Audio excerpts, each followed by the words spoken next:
Evening everybody and welcome. I hope you're all in a great mood at home, and everybody here is in a great mood anyway, because we're bringing you tonight an Associated Community Television's production. It's an action-packed pop show, and it features the great Padraic Gates and also the one and only Alvin Stardust. Now we're going to start off with a song from Padraic Gates. It's called Making My Business. She's going to come walking up here in a minute, looking grand.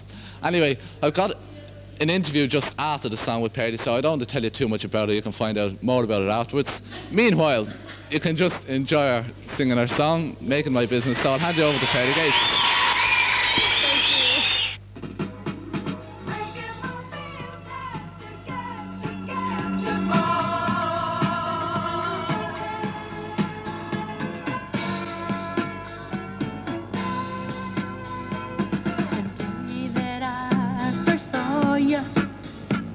I knew that you and I would be as one. From now on, my heart had always told me that joy and happiness would come my way. Oh, some fine day. Don't get the wrong impression.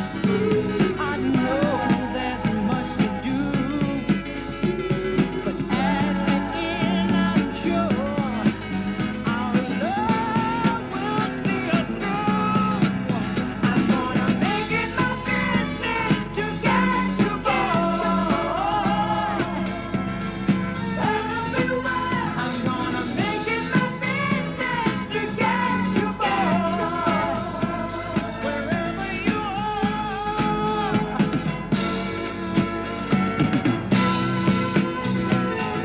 Only took a second to realize my love belonged to you.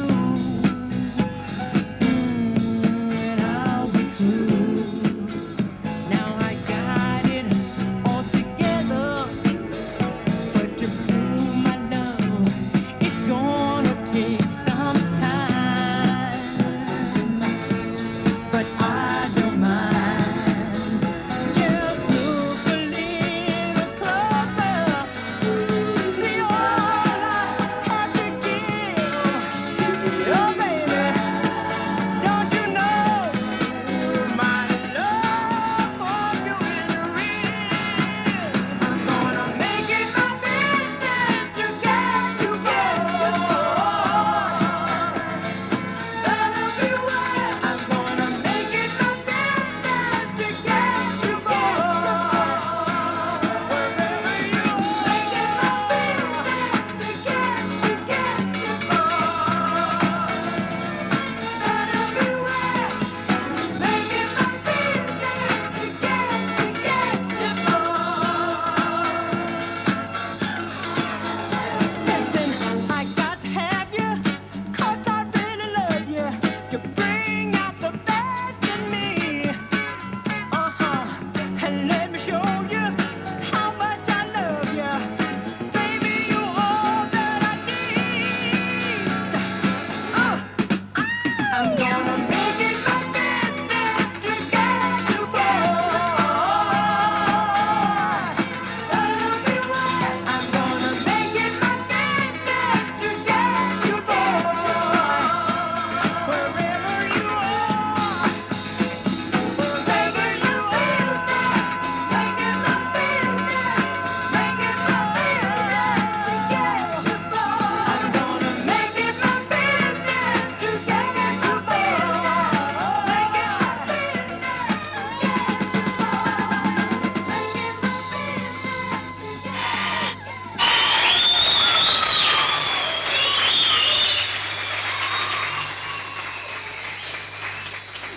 Thanks very much, Padraic. That was really great.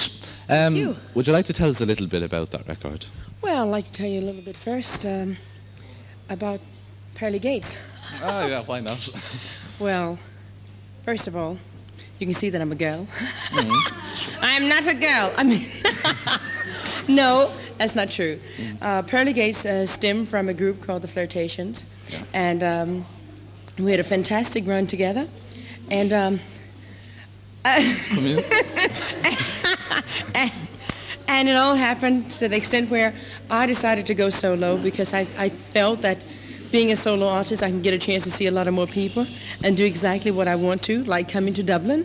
Oh, yeah? You're just saying that, I bet. No, honestly, because as you very well know, a lot of entertainers has turned down the idea of coming to Ireland as a whole. Yeah. And we won't go into that, but I wanted to come because I came here 5 years ago and I did television, and it was such a great experience, and I just felt that if I could come back and get a little closer to the people, Yeah. I'll feel much happy about it. Yeah. Now, I think that most people would know you from the television series that you did in England. Can you tell us a little bit about those? I did 2 television series, one with Cliff Richard when I was with the Flirtations, and one alone called It's Cliff Richard and Friends. And there it featured me doing situation comedy and singing and dancing. You don't believe I can dance, can you? I can't.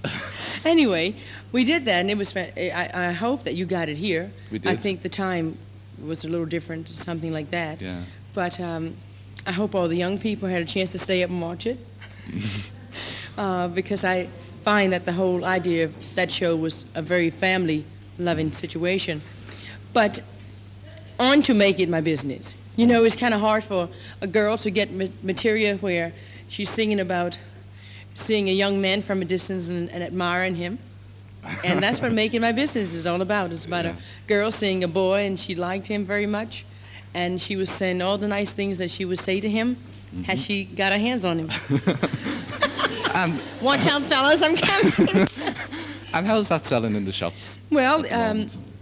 in England at the moment is doing okay. Yeah. It's a situation with the BBC playlist, and we're still working on that. And I believe here that the playlists and the plays we're getting on it is far better than what we're getting in England. Yeah. But it's a hit in Australia, and it's a hit in Holland, and it's a hit in Switzerland. Yeah. Now, actually, what I'm doing in Dublin, because I really want to be here.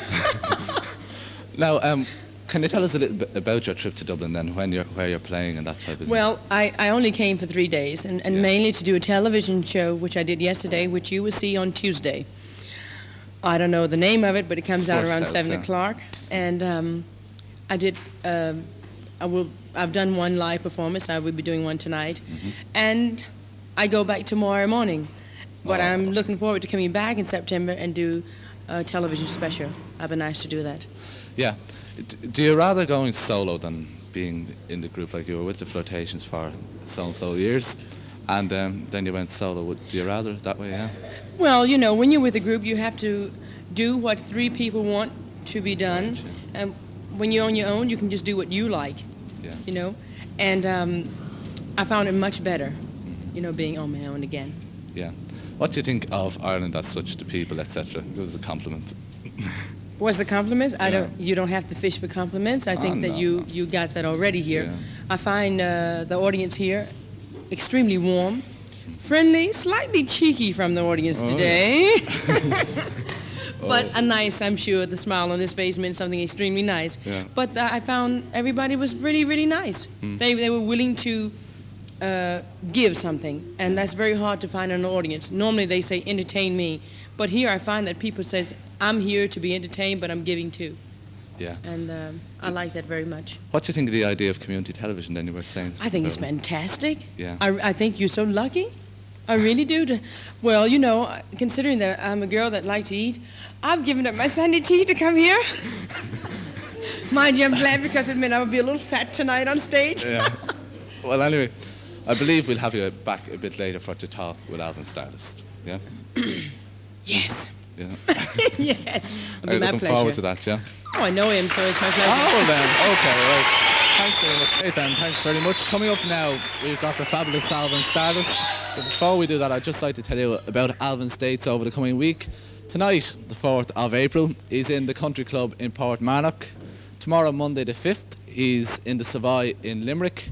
And then he comes back to the Country Club Portmarnock for Wednesday the 7th, Thursday the 8th and Saturday the 10th. You can get tickets for that in the Sound of Music in Burgh Quay. On Friday the 9th of April, that's this coming Friday, he's appearing in Cabra Grand Cinema, and you can get tickets again for that in Golden Discs in Mary Street. So that's Alvin Stardust dates for the coming week. I'd just like to introduce you to him now. We're going to have an interview with him in a little while, and there's going to be a few kids coming up from the audience to ask them a couple of questions. But right now, I'd like to hand you over to Al.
Great, Alvin. Thanks a million for coming along. I thought you were going to break down the things Yeah, so did I for a minute, yeah. Anyway, I don't want to ask anything about your career because we've got a few kids that are going to come up and ask you all the questions about that. Nose into your private affairs. Oh. Anyway, would you like to tell us how the trip to Ireland came about and how you decided to come over? Well, somebody phoned us up and asked us to come over last year, actually. Yeah. And I couldn't come because we had a tour already booked up in England. So we eventually got round to coming over this year, and I was all confirmed about a month ago. Yeah. Have you been over long?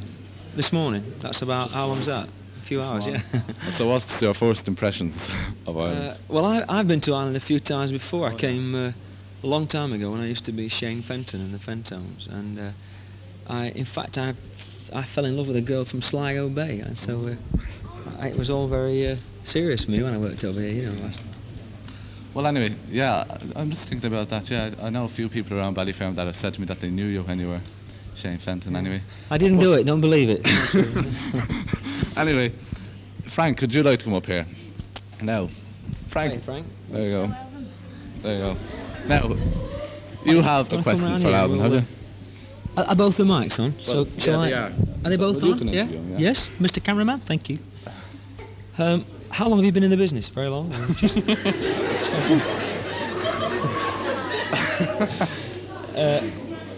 are you nervous? Yeah. So am I. Right. Well, I tell you what. What do you want to ask me first? When was your first appearance and how long are you in show business? I first appeared on stage when I was about 4. We had a pantomime, and my mum used to have a boarding house for all the local theatre people, you know, and they were doing Babes in the Wood, and they wanted some little kid to sit under the tree in the pantomime, and they used to sit me there, you know, and that was the first time I ever went on stage. That was years, quite a while ago anyway. Must have been good looking there. You still are. So, anything else? Yeah, how long are you in show business? How long have I been in? I don't know, 20, how old is that? I'm 30 now, so how does that make? 26 years. 26 years. How old are you? I'm just 11. Just 11, got a lot. Do you want to sing, or have you ever fancied singing or anything like that? Well, I like singing, yeah, but I'd be nervous to sing in front of an audience. You don't fancy being a pop star? Oh, I love you. You're gorgeous.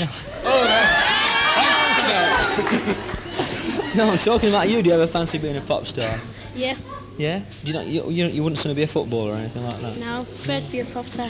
Good. Well, I tell you what, it's the best life to live. Anyway, thank you very much. Nice to meet you. Yeah. Thanks to me there, Frank. Nice round of applause. Come on. Now, the next customer is Patricia. Is that right? Patricia, yeah. Hello, Pat. Sorry. Do I call you Pat or Patricia? Patricia, Patricia, that's lovely. That's nice. Yes. thanks. Well, I'd like to ask you, when are you bringing out your next release? Would you say that again and look me straight in the eye while you're talking to me? When are you bringing out your next release? Now, I think it came out on Friday. What's the name of it? It's a ballad called "It's Better to Be Cruel Than Be Kind." I think I heard it. Yeah, right. It's on an album. I did it on the Les Dawson show on television. Yeah, I've seen it. And Tony Prince has been playing it recently on Luxembourg. Yeah. And I wanted to ask you, do you still follow Look at your mum Liverpool? Look at your mum on the telly. She's on the telly. Right, sorry. Do you still follow Liverpool? Yeah, because I used to live there for a Yeah. while, and it's difficult to get it out of your system, you know, once you've been in Liverpool. Okay, thanks, Al. Thank you very much. Nice to meet you. Bye-bye. Oh, thanks. Now, finally, I think it's Margaret just here. Margaret. Hello, Margaret. Do I get the kiss first or after? Okay. Right. What made you take up singing for a career?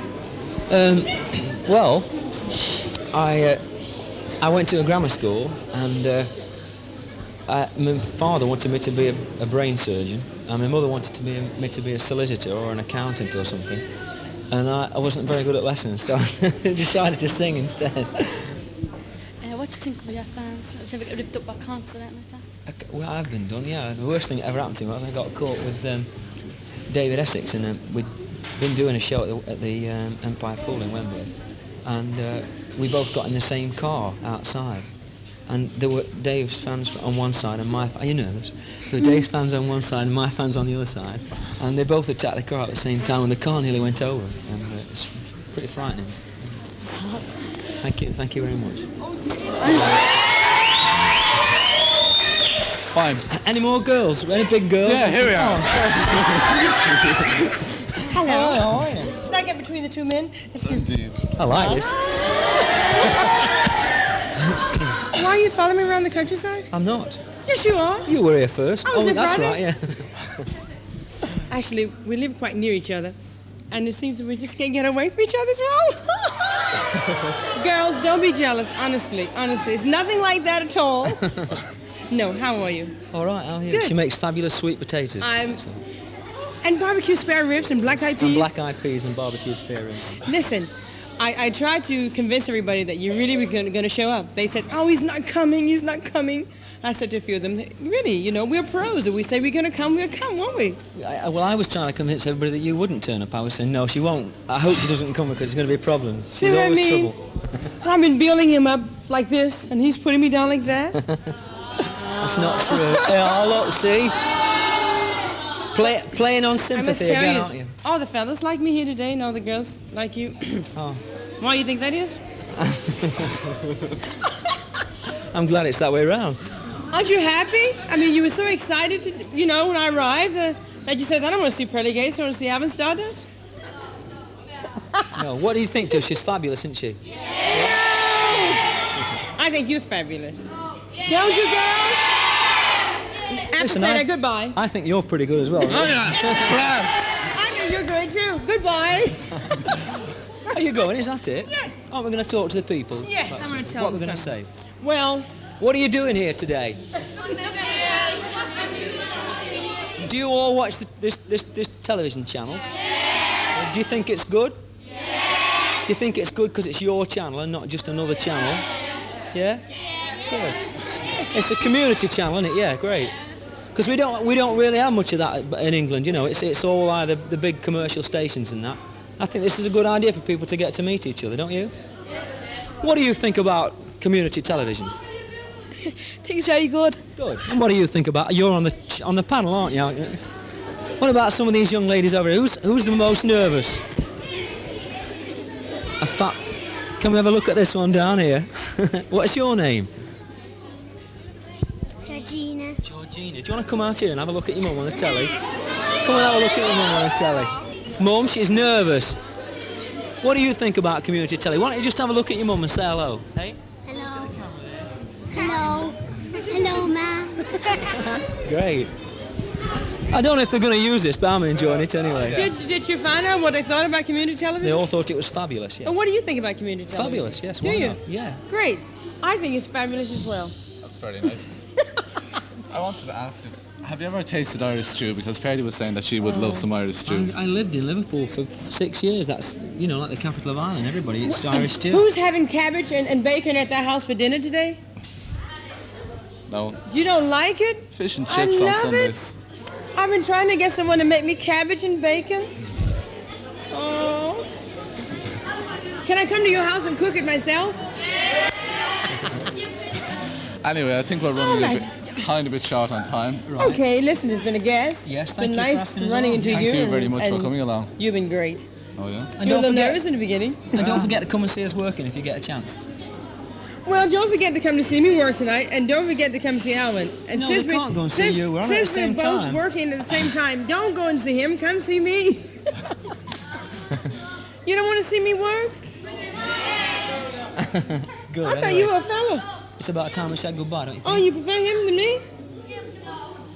Oh, you're sweet. So after all, you're my buddy after all. Thank you.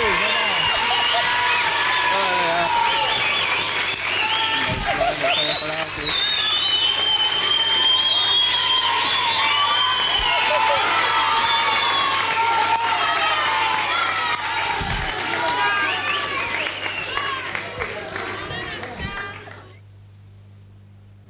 There you are again. I hope you all enjoyed that. That was the recording of the day that Alvin Stardust and Padraic Gates visited Ballyfermot. They were down in the Sons of Divine Providence there on Sastry Road last Sunday, and everybody there had a great bit of gas. We'd like to thank Alvin and Padraic Gates and also the managers for letting them come along to Ballyfermot. Anyway, I hope you enjoyed that. We're going to continue now. It's now Wednesday, in case you lose your track of days. And we're going to continue with the rest of the programme. Right now we've got Mrs. McCown and Peter Castle. She's looking over at me. I said I was going to say something nasty about her, but I decided I wouldn't. That's for the next in the Know Your Rights series. So I'll hand you over to Mrs. McCown and Peter Cashels. Good evening. Tonight we're going to talk about trade unions and what they're all about. Peter, can you give us some information, or did you bring along booklets to tell the people what it's all about? Before we answer some of the questions which came in about trade unions and some of the questions you yourself want to ask me, we did bring along basically 3 booklets which the trade unions have produced for trade union members and people thinking of joining trade unions. The first of them is one for young school leavers and people joining trade unions called Working Together We Can Shape Your Future. That booklet deals in detail with what trade unions are all about, and it's basically for young school leavers and is available for schools, which we will circulate to schools if anybody wants it. The second one is one for trade union members or people who have joined a trade union, and it's called Your Union and You. And it basically explains the structure of the trade unions, what the trade unions do, and how effectively you can work within the trade unions.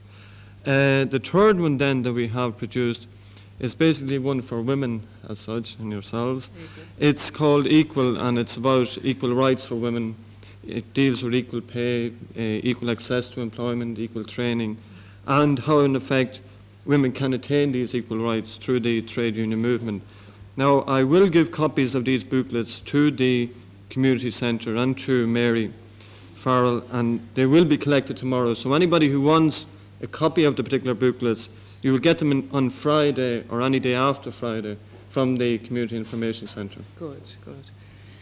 Now, can you tell me what trade unions are all about and why should one join a union? Well, basically, first of all, trade unions were formed as an organisation to protect the members who would be basically workers as such, and to protect them in relation to their wages, hours of work, holidays, etc. Because if you go into an employer as an individual, you haven't a hope in hell of getting anything from him. For example, you haven't a hope in hell of increasing your wages or getting a wage increase. You haven't a hope of trying to reduce your hours of work or changing the hours of work. You haven't a hope of getting adequate holidays or an increase in your holidays. The only way you can achieve this is by all of the people in the particular employment going in together, and quite obviously they all can't go in and talk at the one time, so you appoint a particular spokesman. And basically that is what a trade union is all about, is the people working in a particular area having a say and deciding for themselves what working conditions, what wages, what holidays and that they would like, and then going in and negotiating with the employer for those increases or those conditions. But aren't unions only for industrial workers? What about women now? Well, two things. First of all, the first question you mentioned there of industrial workers. No, this is an old myth that people have, that people only in factories and on the factory floor and people in the docks in these areas are members of unions. Because you have clerical people, people in offices, you have also people even like doctors as members of trade unions, you have the medical union. You have a large number of people, technicians, people like crafts people as well. So basically trade unions are for everybody, and people shouldn't be under the illusion that because you work behind a desk you're going to have no problems. You're going to have problems in relation to your wages, increases in the cost of living. You're going to have problems with your holidays, the hours you work. And a big number of problems that come up in offices is the actual working conditions. As well, there's nothing to stop an employer dismissing an office worker just whenever he feels like dismissing them, unless they're there as a group, united and organised together to resist this type of thing actually happening. And the other problem we have in relation to women is that while a very high percentage of men are members of trade unions, only something like 33% of women workers are members of trade unions. This could be basically because of the outmoded ideas that women retire when they get married and will not come back into the workforce and all this sort of thing.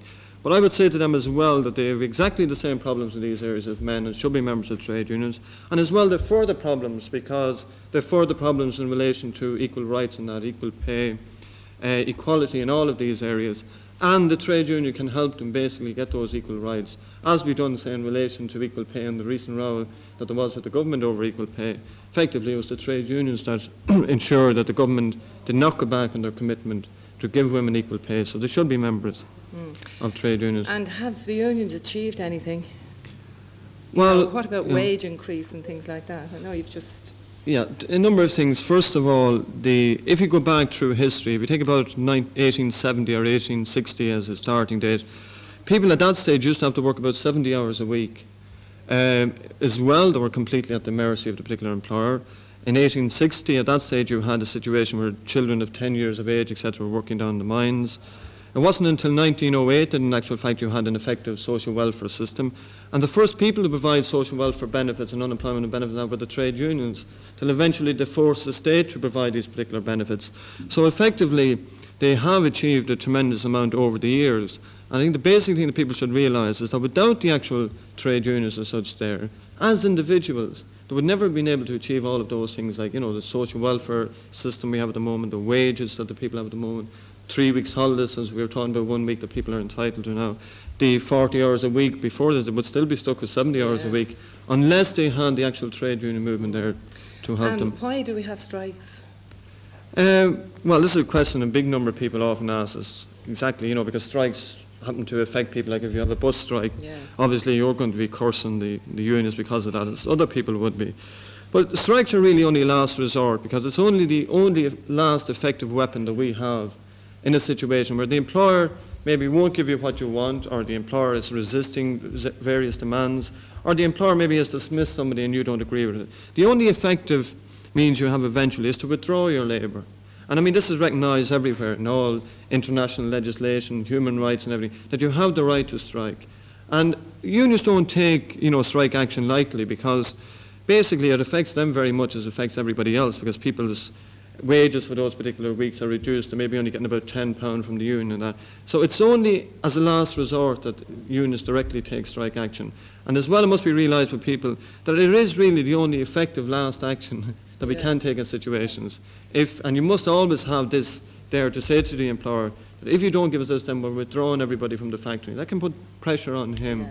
And it equals up the situation because all the strength is on his side until you have this particular weapon you can pull out of the bag on him. And what is the Irish Congress of Trade Unions? Well, most people, because of the actual series we've done on equal rights, want to know exactly who is this fellow and what exactly is the Irish Congress of Trade Unions. Well, basically you have at the moment 90 unions, and most people would argue, and I would agree with them, we've far too many as such. We should have a smaller number. But all of those are affiliated into a national body called the Irish Congress of Trade Unions, and it deals with things at a national level. For example, we deal with questions between trade unions and the government, like on wage increases, social welfare, the health provisions which we were talking to the government about today. We were also talking about a wage pause to the government today. We deal with the employers at a national level, as such. So effective questions, taxation is another obvious question, the budget or other questions. So what you have is that all of the unions have a central office at a central level called the Irish Congress of Trade Unions to deal with national questions, and the unions themselves deal with the day-to-day questions of affecting their own members. We deal with questions affecting all trade union members as such. Now, we did get some questions in during the week. One was, are you entitled to any money from the union when you go on pension? Briefly, can you tell me? Not really. The vast majority of unions you wouldn't be. What you're doing is you're paying a contribution which is roughly, in most cases, about 15 pence a week, and in some cases up as high as 30 pence a week. But effectively that would buy you nothing today. But what you do is that when some unions, when you retire, they do have a pension scheme out of which to pay the older members who have retired a certain amount of money. Some of them make facilities available to them, like, sports facilities for reading, newspapers, this sort of thing. But you wouldn't have any direct entitlement to any money because the money you pay in is for the particular services you're getting as you're there working for the particular employer. But an important thing to note is that unions do have an effective say in the actual social welfare system and social welfare benefits. So indirectly you're benefiting as such when you are retired. Question number 2, has a widow any claim on the union? Well, I'd say specifically the question the person is asking is that if her husband was a member of a union and he dies, has any claim on them. Again, some unions do have within their schemes death benefit. Depending on the union you're a member of, some unions would have none at all. Death benefit which they would pay directly to the person. Now before you had the social welfare system as such, it was the unions effectively who paid and buried the particular person you're talking about. It was them as well who effectively gave the person a widow's pension. But this has all now been transferred to the government and the state because the trade unions move an argument that that's their function and they should do it. So unless it depends on the union the person was a member of, the vast majority of cases you wouldn't have any direct claim on the union. This man wants to know, if he transferred from one union to another, would he lose benefit from the union he has paid in, say, all his life? To an extent he might. What would happen is, obviously, if he transfers to another union, if you have a strike, he obviously would get strike pay. He wouldn't lose that particular benefit. Where he may lose out is if the particular union he was a member of does provide things like, a pension scheme and provide things like a widow's pension or death benefit or maybe unemployment benefit or something like that. He might lose out on those directly. But effectively, what would happen, he would certainly have all the benefits of the services of the new union automatically. And as well, he would have in time of strike pay automatically as such from the particular union. Very briefly, we've only a few minutes, can you answer? Where does all the money go that's paid into the unions? It's a fair old myth that there is an awful lot of money in the unions as such, because as I was saying, on average people are only paying about 15p a week to the unions. A number of things. First of all, as I was saying, you have full-time officials in most unions. Now they have to be paid as such, and they're not paid any extraordinary amount of money. You have a particular office, and that has to be paid for. You have things like postage, stamps, telephones. All of the running of the union has to be paid for. Hire of halls, all of this area. And as well, then you have the fallback of that strike pay has to be paid. Usually it's a separate fund. The strike pay has to be paid when you have a strike as such. Next question, Peter. Say the union has, for example, £45,000 and a strike came. That would only last 1 week. Now, what happens to the men? Do they get nothing then after that? No, well, this is a problem we've had over a number of years, is that if you call a big strike, effectively you could bust the union. It's happened in a number of cases. Two things can happen. First of all, you go on strike, you pay the men a certain amount of money. If the money runs out, we usually try and get money from other sources, like you might borrow money from the bank and have an overdraft, that type of thing. As well, they might ask the members who are in employment to contribute an extra bit of money to help the people who are actually on strike. And you might ask other unions for financial support as well. So it's very, very few major unions I've ever heard of that when people are on strike, that they ended up with no money being available to them. Okay, Peter, thanks very much. Now over to John for the non-stop draw. Thanks very much. That will keep all our legal eagles happy for the next few weeks. That was Mrs. McCown and Peter Cashels with the latest in the Know You're Right series. Okay, we're going to have the non-stop draw in a couple of minutes. First of all, we got a few notices for you. The first one is about a general meeting for Cladda Road and Green. That'll take place on this coming Monday night at 8 o'clock, and it's in the community centre. That's a general meeting for the people of Cladda Road and Cladda Green this coming Monday night. One here about a pilgrimage to Knock. It's in aid of the Old Folks Holiday Fund, and it goes on Sunday the 2nd of May this year. Lunch and supper included, and the total cost of that is very reasonable, £5. So you can get your tickets from Mrs. Corcoran of 18 Gertine Park, or from the community centre on Ballyfermot Road. That's a pilgrimage to Knock on Sunday the 2nd of May, tea and supper included, and the cost of that is £5. A notice from the Sports Federation. The press conference will be held on the 23rd of April, and all clubs are reminded to send in their club history. Also, all applications for pitches for the season 76-77 have to be sent in before the 23rd of April.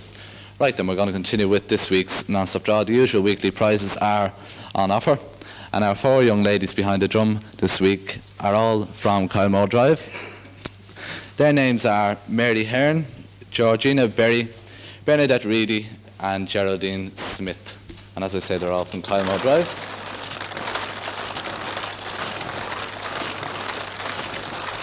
First prize this week is worth £50 to the winner and £5 to the collector of the winning prize.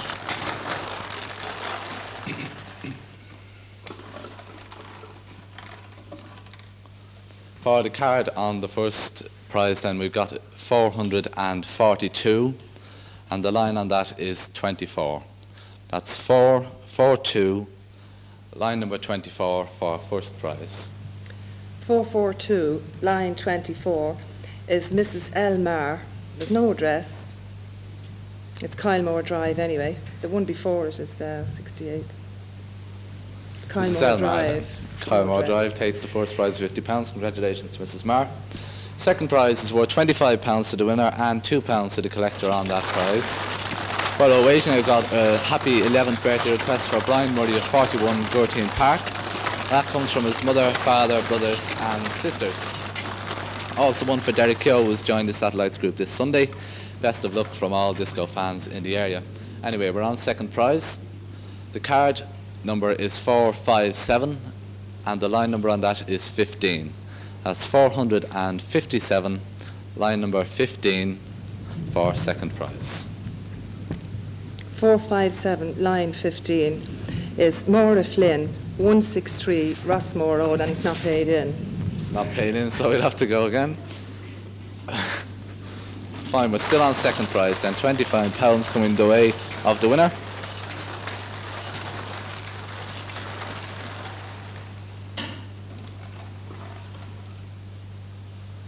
And this time, the card is 350 with 8 as the line number. That's 350, line number 8 for the second prize of £25. 350, line 8 is Mrs. K. Byrne, 28 Clifton Road, and the seller is Mrs. K. Byrne, 28 Clifton Road. Mrs. K. Byrne then takes the collector and the winning prize, or the second prize I should say.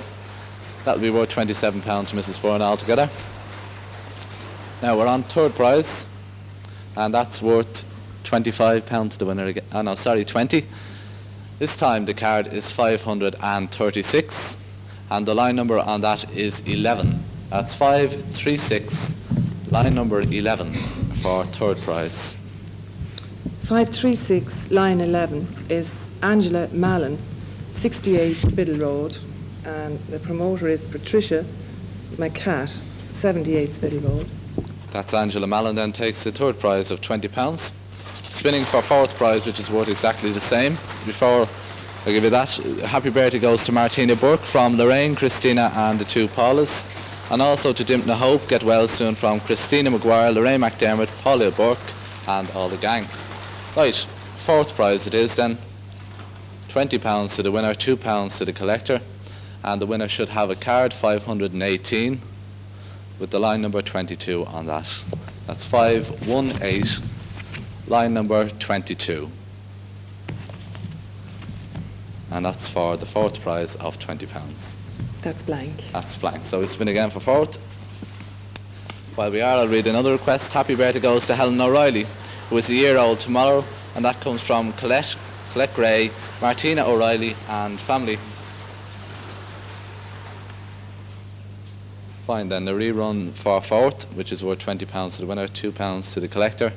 The card is 466 and the line number on that is 14.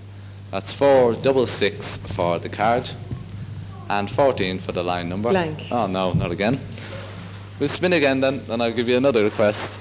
This is congratulations to Mrs. O'Neill of 66 Ramillies Road on the birth of her baby who was born on the 5th of April. It comes from Anne Timmons and the family.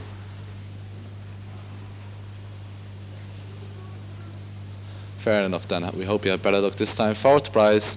Oh, we can't have better luck on that anyway. That's 572, which is a blank card, so we'll have to spin again.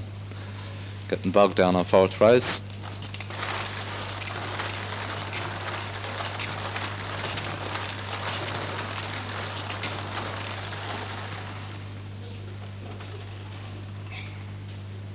We won't see anything this time. The card is 234 and the line number is 8. That's 234, line number 8, and that's for fourth prize.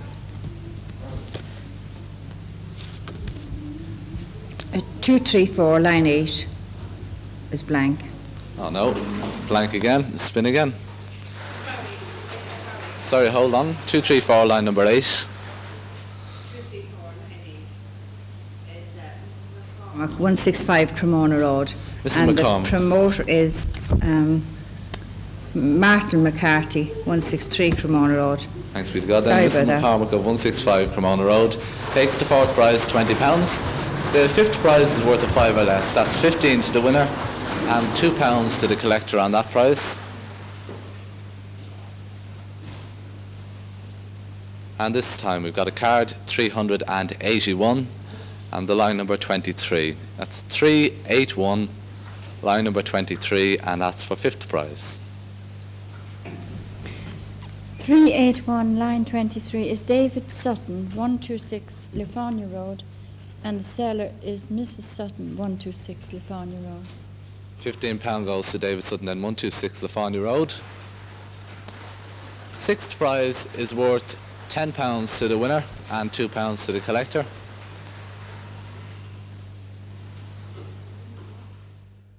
Card on that self-same prize is 214 with the line number 17. That's 214 for the card and 17 for the line number.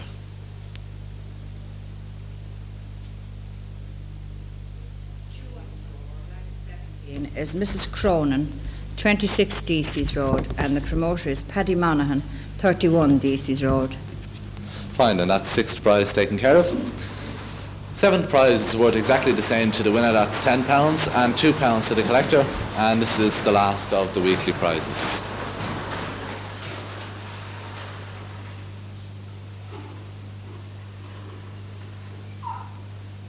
And for the last one, we've got a card 436 and the line number 14. That's 436 for the card, line number 14.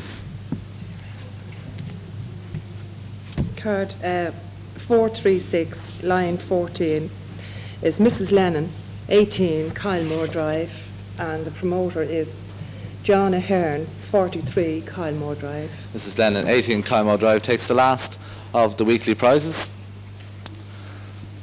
Fine, and as usual, our congratulations go to all the winners in the non-stop draw. Same prizes are going next week. Anyway, now we're going to continue with the rest of the programme, and for the second last item on the programme, I'll hand you over to Father Wall, who has a message for all of us. Thanks, John. And hello. As I was telling you last week, we'd keep you informed as regards the latest developments on community television. And as I said, the unfortunate news is that the final whistle has been blown on community television in Ballyfermot. As a matter of fact, we're playing injury time at the moment. We have to fold up in 3 weeks' time. And this, I feel, is a tragedy. And I'm sure you'll agree too, because over the past year and a half, community television has become very much a real part of Ballyfermot.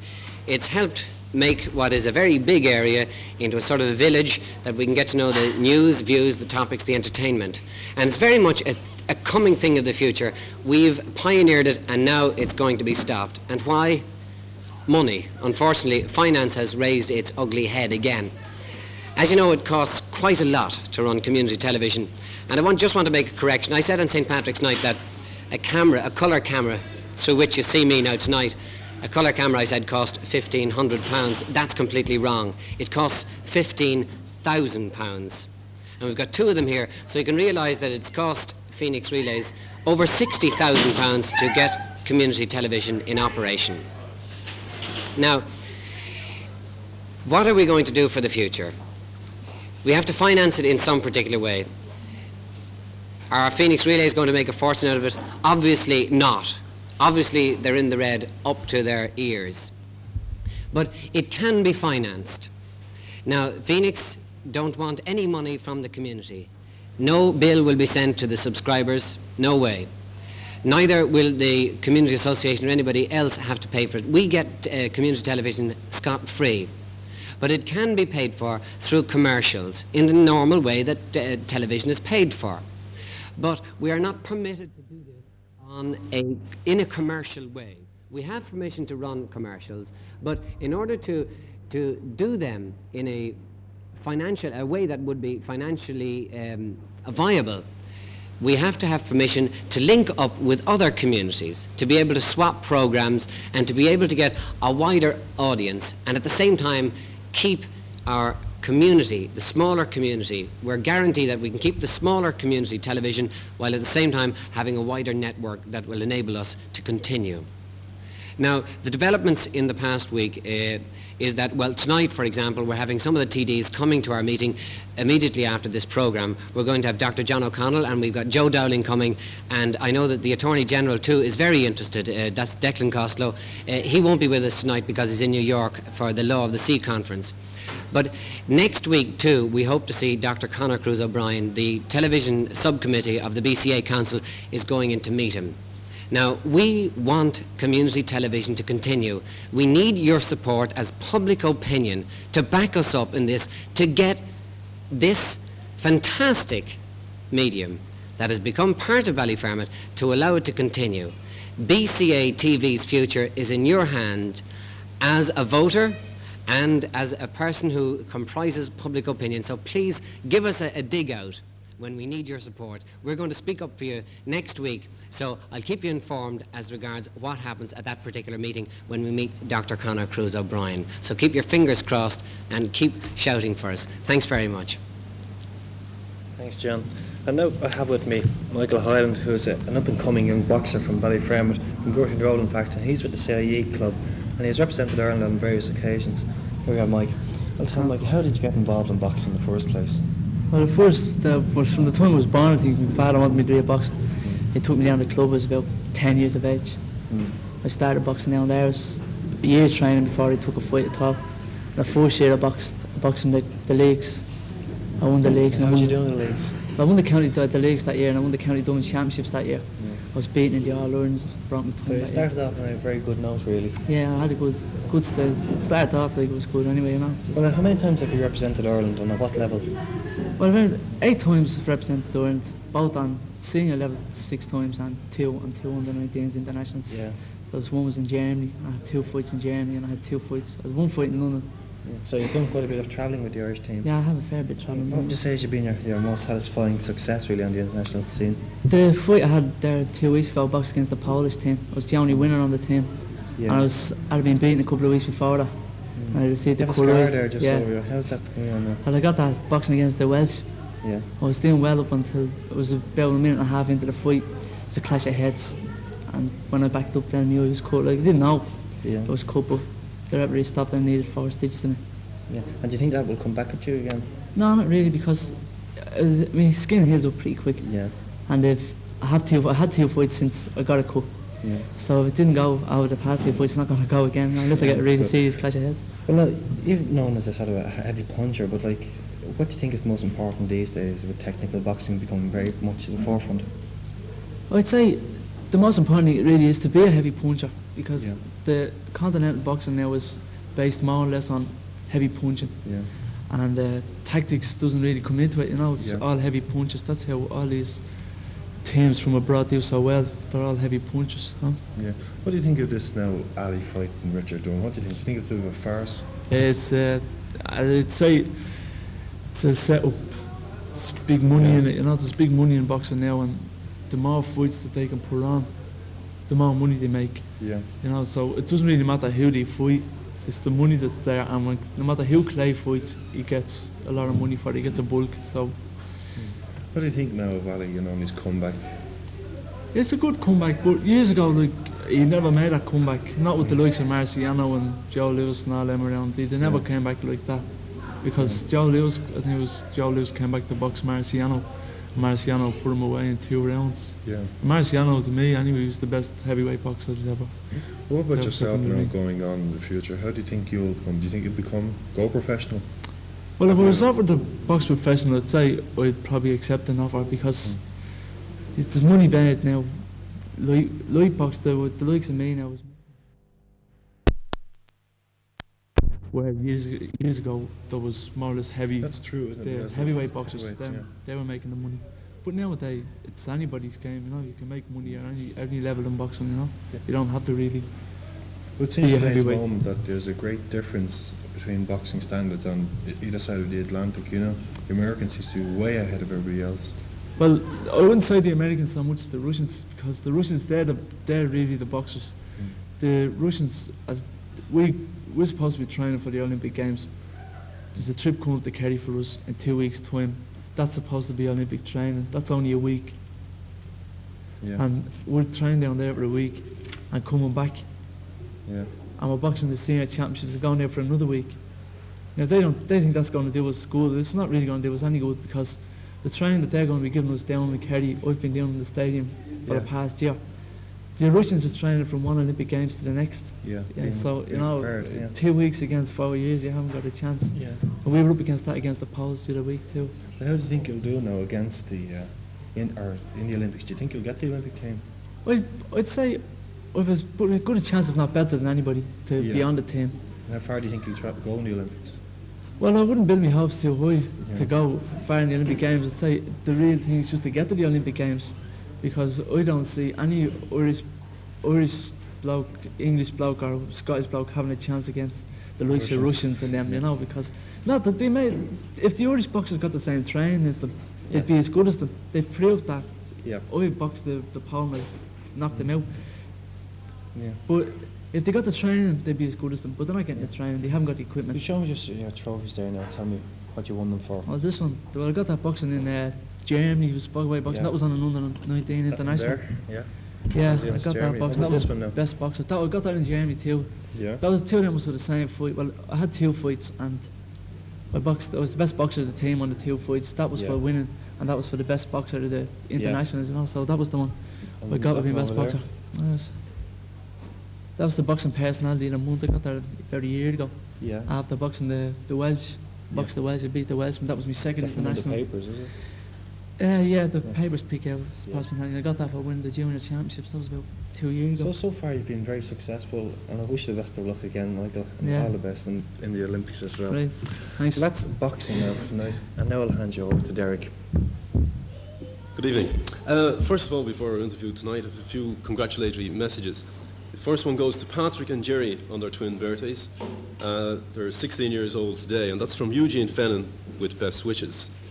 Congratulations to Marianne Lee on the birth of her baby daughter, from Colette Gray, Martina O'Reilly, Auntie Carol and Granny and Granda Lee.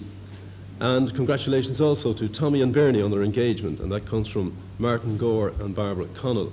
And another engagement, this time it's Bernie Donoghue and Sean Colgan. And best wishes, good luck comes from Bernie King. Tonight, on our interview spot, we're talking about the post office situation here in Ballyfermot. In 1971, the city manager was approached for new and greater facilities, but however, no satisfaction was gained at that time. However, great pressure has been exerted since, and this has resulted in a meeting yesterday with the Minister for Post and Telegraphs and with Ballyfermot community representatives. Now, I have two of them here with me tonight, Jerry McCormick, the Public Relations Officer who you met before on the programme, and Mrs. Gaffney, who is the Secretary of the Community Association. Jerry, if I can turn to you first of all, why do we need a branch post office here in Ballyfermot? Well, I suppose the same as why do we need a butcher's shop? A branch post office here is essentially for full post office facilities. You go into a shop and there's nothing in that shop, only postal facilities, such as a telephone, changing of money orders, telegrams, like the general run of business of a post office. Mm-hmm. That's the main reason we want them. Right. You spoke about lack of facilities. Mrs. Gaffney, could you elaborate on this lack? Well, I feel there's a lack, and many more women in Ballyfermot feel there's a lack of any facility for us down there. Well, space-wise, we haven't any facilities in there at all. And if we want things, we should be able to go in and get them, which we can't always do at the moment. We're fobbed off and we're told to come back either tomorrow or the next week. Like, if we want to register a letter, we can only get a very small envelope. That is the general run of envelopes in Ballyfermot. We cannot get a bigger one. We can these very, very small ones, and postal orders. There's a problem there. There is a problem there. We don't always get them. Say we wanted a large one, we get them in 2 or 3 small ones, and this costs us more because we're paying more poundage on it. Right. And then if we want TV stamps, which is a post office facility, we can't always get these. These are only small things, perhaps to the minister it was only a small thing, but all these facilities we feel should be there, that it doesn't matter what we want, we go in and get them without having to be fobbed off with any excuse to come back another day, which is very inconvenient for most of us. Before the programme, Jerry, we were talking about chaps working in the country, That's right. the problems they had. Well, if a chap is working in the country and can't get home for the weekend, it's even worse now from the time I was working down there. There's no sat at the post. But he sends his money home by money order. Now, there's no place where he can change that money order. The post office are shut at 12:30. But the post office here, whether they shut at 12:30 or 12:30 at night, it's all the same. You still can't change your money order. So a woman has a money order, crowd of kids waiting to be fed, and she has to go into town. Now, normally, the general run in families is just 2 or 3 small kids there. Well, she has to drag them in along with her. Now, when we were at the meeting yesterday, one of the top officials of the department, he's comparing us with other areas, but what he was comparing us with was one bad situation with a worse situation. Now, as far as we're concerned, if it's bad in another area, well, surely they have their representatives to push their case. Our case is that it's bad in Ballyfermot and we want it improved in Ballyfermot. The standard excuse being given all along was that, well, the demand isn't there for it. But we find that there's people, they won't even collect the children's allowance in Ballyfermot because 4 in the shop it's crowded and 6 in the shop are out on the street, you know. Fine, Jerry. We're running out of time, as we always seem to do. Mrs. Gaffney, you weren't particularly satisfied with the meeting yesterday, I take it? No, we thought it was a pretty negative meeting because of the officials' attitude. You know, they were quoting statistics, but they couldn't really compare them with anything because the people aren't using the post office facilities in Ballyfermot, they are travelling into the cities. Yeah. Well, very, very quickly, can you offer a solution? Yes, we have a solution anyway, the Community Association, that in fact Declan Costello did suggest this to the Minister, that they open a shop. We have a spare shop in Ballyfermot, which is O'Brien's on the main Ballyfermot Road. They open that on a 2-year trial basis as a proper post office with all facilities, money orders, telephones. And I am writing in the morning to this effect to the Minister, Fine. asking for this. But we, on my own, now what I would like to see is a post office in Ballyfermot from 9 in the morning till possibly 8 o'clock at night, open, Right. and stamp machines outside so that we Right. can get stamps. Jerry, Mrs. Gaffney, thanks very much. And I'm afraid that's where we must leave it this week. So until 9 o'clock next Wednesday, from us here, it's good night.